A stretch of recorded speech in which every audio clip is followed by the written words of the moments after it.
پیارے دوستو السلام علیکم۔ عزیز دوستو، آج کی اس ویڈیو میں حضرت موسیٰ علیہ السلام کی حضرت خضر علیہ السلام سے ملاقات کا واقعہ ہم آپ کو سنائیں گے۔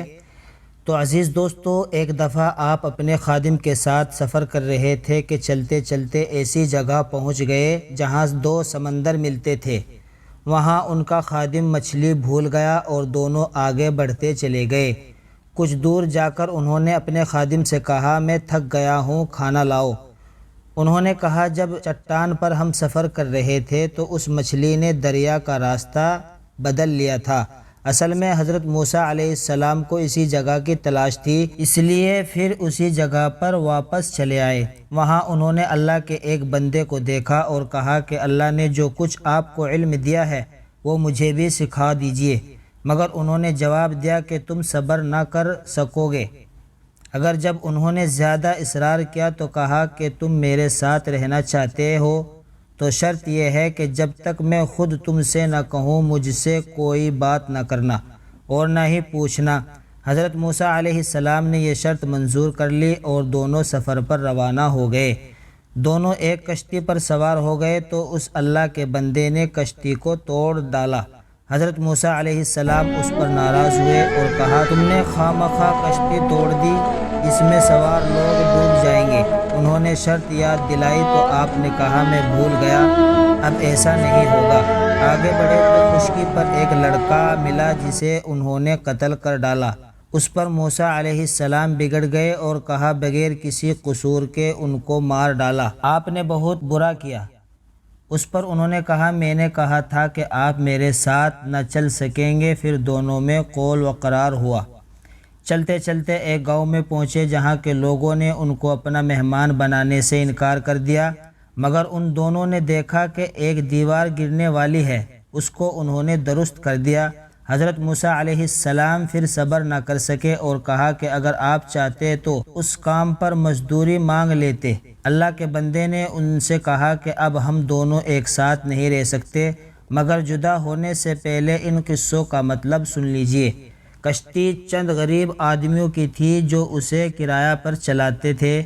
دریا کے اس طرف کا بادشاہ زبردستی کشتیاں چھین لیا کرتا تھا۔ میں نے اس کو توڑ دیا کہ عیب دار ہونے کی وجہ سے اسے کوئی نہ لے گا۔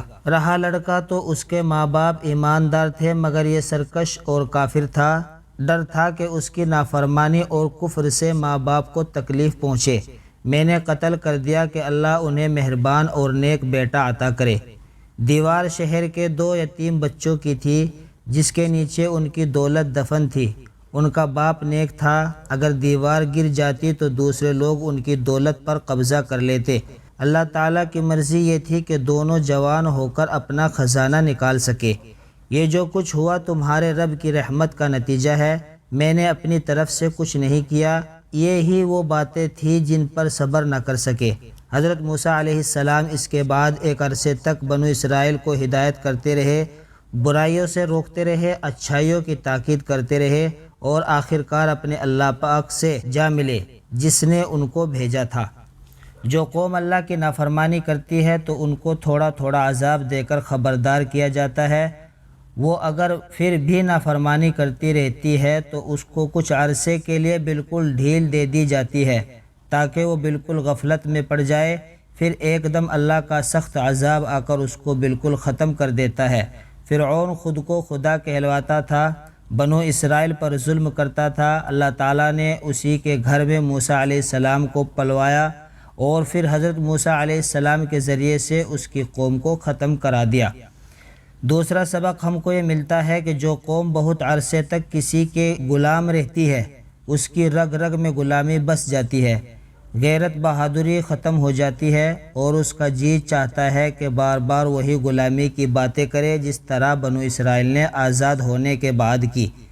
تیسرا سبق ہم کو حضرت خضر علیہ السلام کے قصے سے یہ ملتا ہے کہ اللہ اپنے نیک بندوں کی حفاظت ان کی زندگی میں کرتا ہے اور ان کے مرنے کے بعد ان کی اولاد کی حفاظت کرتا رہتا ہے۔ تو میرے دوستو، میرے پیارو، یہ تھی حضرت موسیٰ علیہ السلام کی حضرت خضر علیہ السلام سے ملاقات کا قصہ جو میں نے آپ حضرات کو سنایا ہے۔ اگر آپ ایسی ہی اور ویڈیوز دیکھنا چاہتے ہیں تو ہمارے چینل عادل وائس آفیشیل کو سبسکرائب کریں، بیل آئیکن کو پریس کریں تاکہ آنے والی ویڈیو سے آپ باخبر رہ سکیں۔ ایسی ہی ویڈیوز دیکھنے کے لیے ملتے ہیں ایک اور نئی ویڈیو میں، تب تک کے لیے خدا حافظ۔